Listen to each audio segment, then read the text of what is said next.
Bonjour la famille, j'espère que vous allez bien. De mon côté, ça va super bien. Nouvelle vidéo aujourd'hui et nous allons parler des différents programmes qui permettent aux étudiants étrangers d'obtenir leur résidence permanente au Canada. Dans les vidéos précédentes, je vous ai montré comment est-ce que vous pouviez obtenir votre résidence permanente au Canada, principalement dans la province du Québec lorsque vous êtes étudiant. Certains d'entre vous, m'ont demandé de faire également une vidéo pour parler de la voie d'accès à la résidence permanente pour les étudiants qui sont hors Québec, c'est-à-dire dans toutes les autres provinces et territoires canadiens. Donc, si vous êtes intéressé par le sujet, je vous invite à regarder cette vidéo du début jusqu'à la fin pour comprendre les différents programmes qui permettent aux étudiants étrangers d'obtenir la résidence permanente au Canada. Certains d'entre vous savent déjà c'est quoi ces différents programmes-là, mais on va refaire quand même la vidéo pour aider certains d'entre vous qui ne le savent pas ou toute personne qui vient de me découvrir sur cette chaîne. Donc, si le sujet vous intéresse, restons concentrés. Je vous emmène directement sur mon ordinateur pour vous montrer ces différents programmes-là et sur quel site internet trouver toute information dont vous avez besoin concernant la voie d'accès à la résidence permanente pour les étudiants étrangers. Donc, après avoir visionné la vidéo, n'oubliez pas de mettre un gros pouce bleu, de partager la vidéo et surtout de me laisser votre point de vue dans les commentaires. Bon visionnement!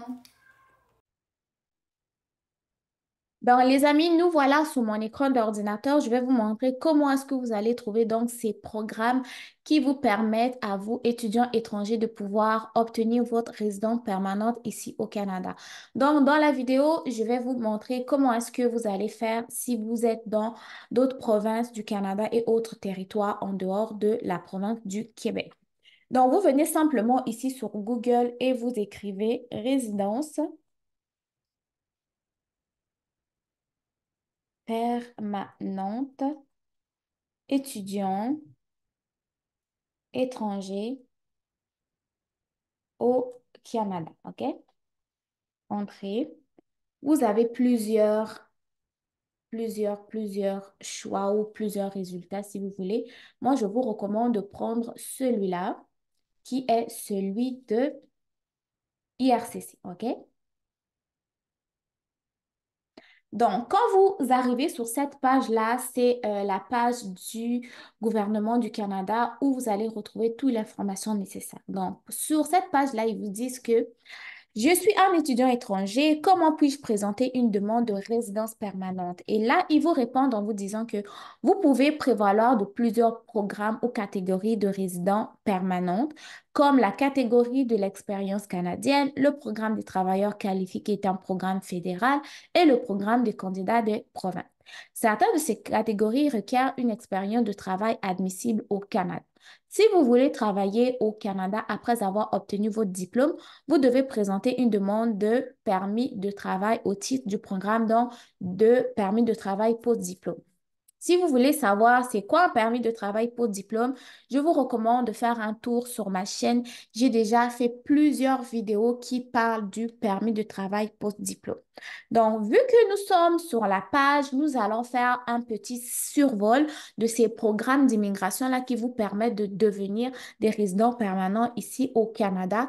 Et nous allons commencer par la catégorie de l'expérience canadienne. On clique.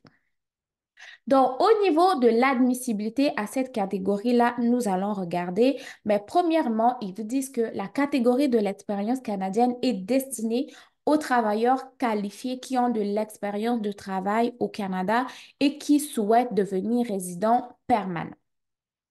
Cependant, avant de devenir résident permanent, vous avez donc des exigences minimales à respecter.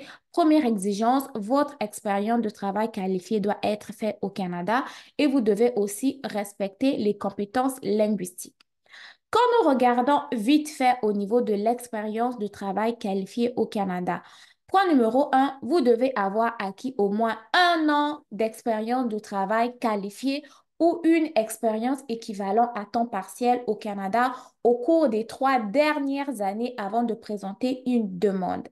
Cette partie-là est très intéressante pour les étudiants étrangers qui étudient au Canada dans des programmes, soit au niveau collégial ou au niveau professionnel et même universitaire, qui ne sont pas éligibles à la résidence permanente. Dans ce cas-là, vous pouvez être admissible à la résidence permanente si vous avez au moins 1 an d'expérience de travail qualifié. Quand on dit qualifié, ça doit être une expérience de travail que vous avez obtenue en, en travaillant dans votre domaine de qualification ou domaine de formation, OK? Deuxième point important, vous devez avoir acquis votre expérience de travail au Canada lorsque vous aviez l'autorisation de travailler dans le cadre d'un statut de résident temporaire. Quand on parle de résident, de statut de résident temporaire, c'est soit vous avez un statut d'étudiant et votre permis d'études vous permet de travailler ou soit vous êtes là avec un permis de travail, OK? Ça, c'est un résident temporaire, temporaire, OK? Comment on les appelle? Les visiteurs aussi sont des résidents temporaires, mais eux, ils n'ont pas l'autorisation de travailler. Mais vous, si vous travaillez avec un statut de résident temporaire, ça veut dire que vous travaillez avec un permis de travail. Troisième point, vous devez montrer que vous avez exercé les fonctions énoncées dans l'énoncé principal de la description de la profession de la classification nationale de profession, OK? Donc, c'est toutes les fonctions essentielles et la plupart des fonctions principales qui sont énumérées. Ensuite de ça, l'expérience de travail qualifiée, ça signifie quoi? Ça signifie que vous occupez un poste, un emploi dans un ou plusieurs des catégories de formation d'études, d'expérience et de responsabilité suivant la CNP. Ça peut être le niveau 0, 1, 2 ou 3.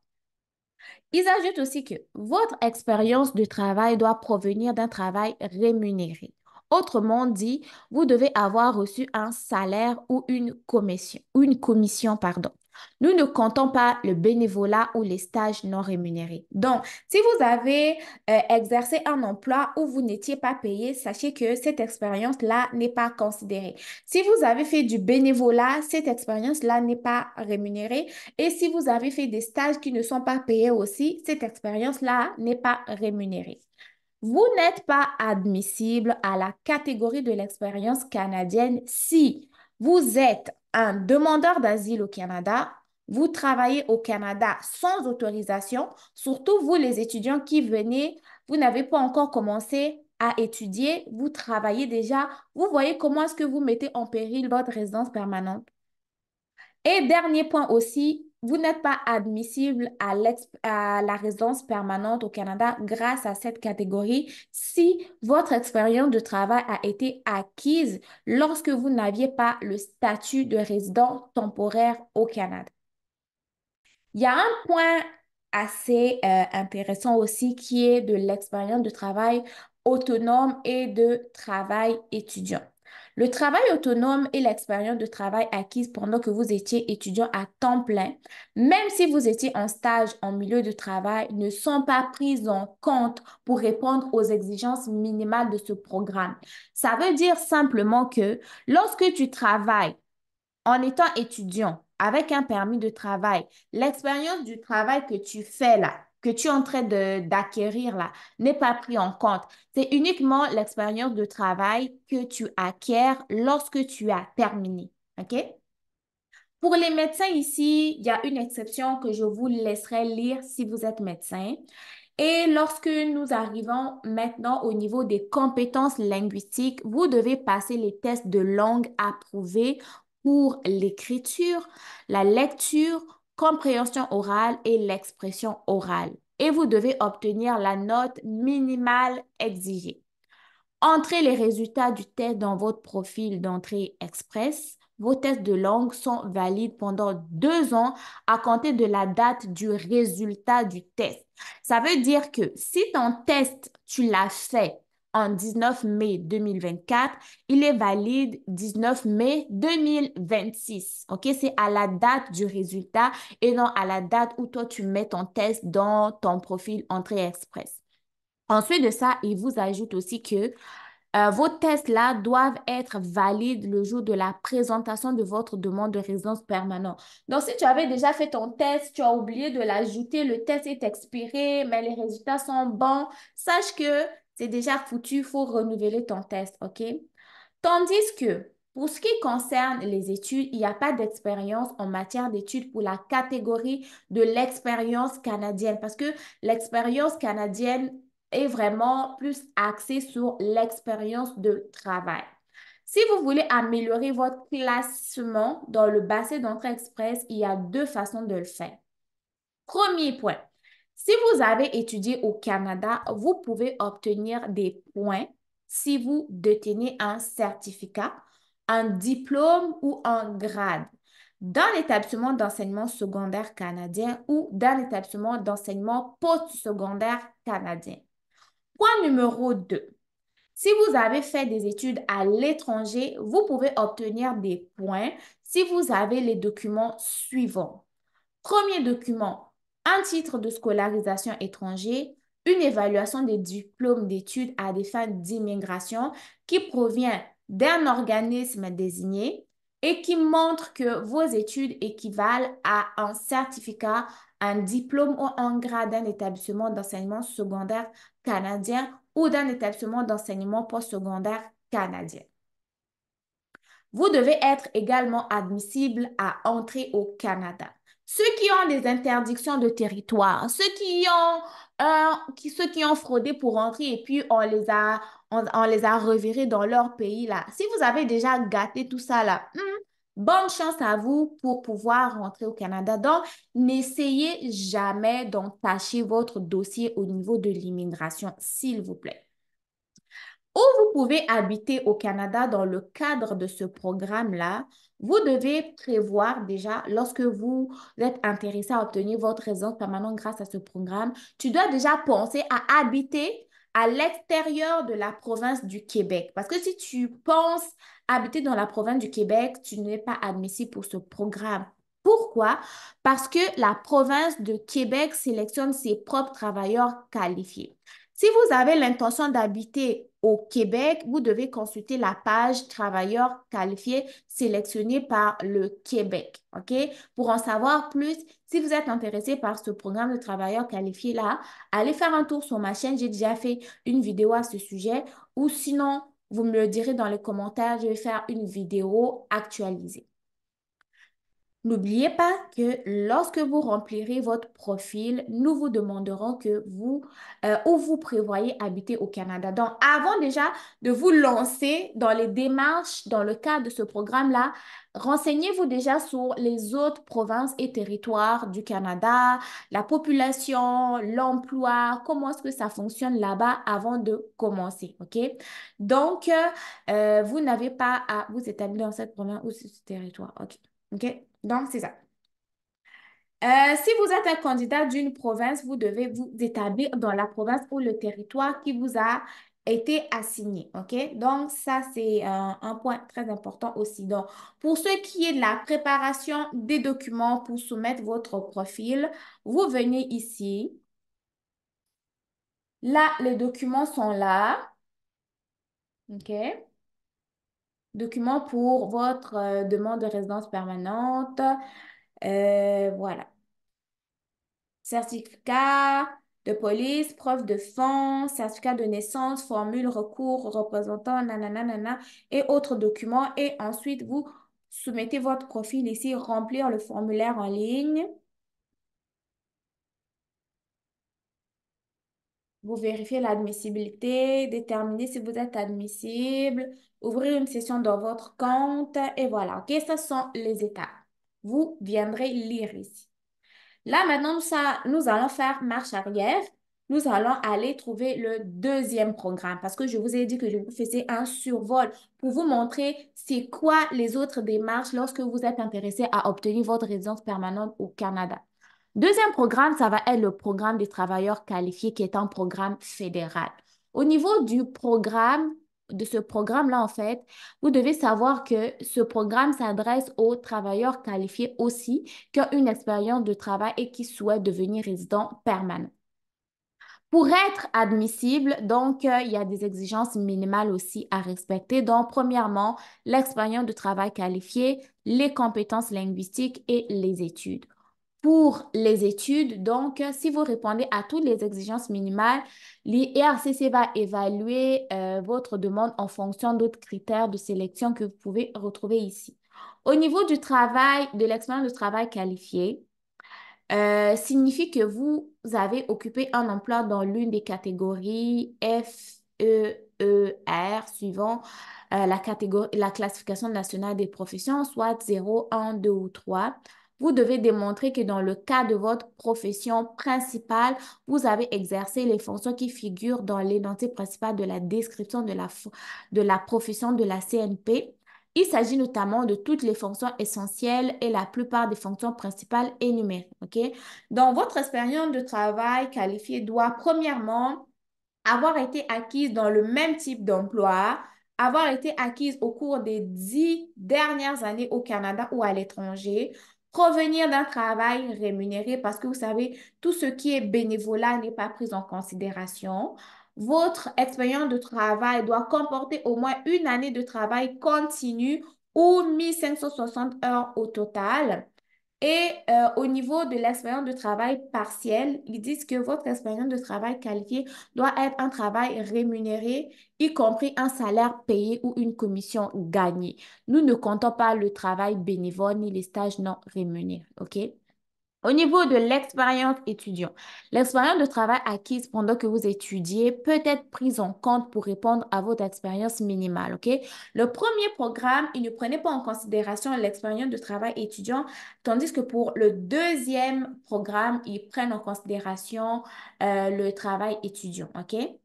Donc, au niveau des compétences linguistiques, c'est un peu les mêmes.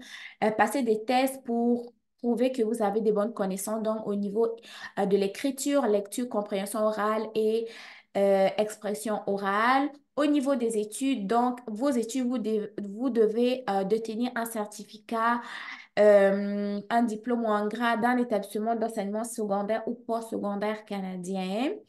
Vous devez avoir fait si vous avez fait des études à l'étranger, vous devez avoir un titre de scolarisation étranger, évaluation de diplôme comme dans le premier programme. Et il y a des critères de sélection, OK? Si vous répondez à toutes les exigences minimales, nous évaluerons votre admissibilité au programme des travailleurs qualifiés fédéral en fonction.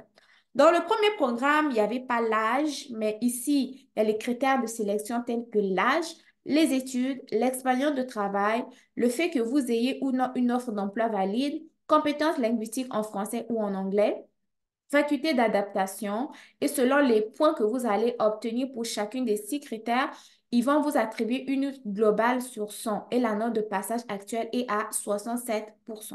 OK? Donc, et aussi, ils exigent quand même une preuve de fonds. Vous devez démontrer que vous avez suffisamment de fonds pour vous établir au Canada avec votre famille, à moins que vous ayez déjà le droit de travailler légalement au Canada. Donc, c'est pour les gens qui travaillent déjà au Canada à l'heure actuelle ou si vous avez une offre d'emploi valide d'un employeur canadien, OK? Et vous devez être également admissible à travailler au Canada. Comme pour le premier programme, en fait, vous devez déjà prévoir habiter dans une autre province en dehors du Québec parce que, bien évidemment, le Québec, lui, sélectionne ses travailleurs qualifiés. Donc, pour les prochaines étapes, c'est comme le premier programme, il y a des documents à préparer et vous allez soumettre votre profil. Dernier programme, ça va être le programme des candidats de province. OK? Bon, cette page-là, pour le moment, n'est pas disponible sur le site de IRCC. Probablement ils l'ont déplacé ou il y a eu des mises à jour, mais je vous parlerai du programme candidat des provinces dans une autre vidéo. Pour l'instant, je vous laisse avec cette information, le lien en barre d'information. Et je vous fais une vidéo prochainement pour vous parler du programme des candidats des provinces parce que c'est un programme qui vous permet également d'obtenir votre résidence permanente ici au Canada. Si vous avez aimé cette petite partie, n'oubliez pas de liker. Prenez votre temps de lire chaque programme convenablement. Si vous avez des questions, venez dans les commentaires. Moi, je vous mets les liens pour plus d'informations. N'oubliez pas de partager la vidéo, de me dire ce que vous en pensez. Si vous avez besoin de suppléments d'informations, mettez le sujet qui vous intéresse et j'irai faire des recherches pour vous aider. Donc, prenez soin de vous. Bon succès dans vos différentes démarches. On se dit à très, très bientôt pour une nouvelle vidéo. Bye!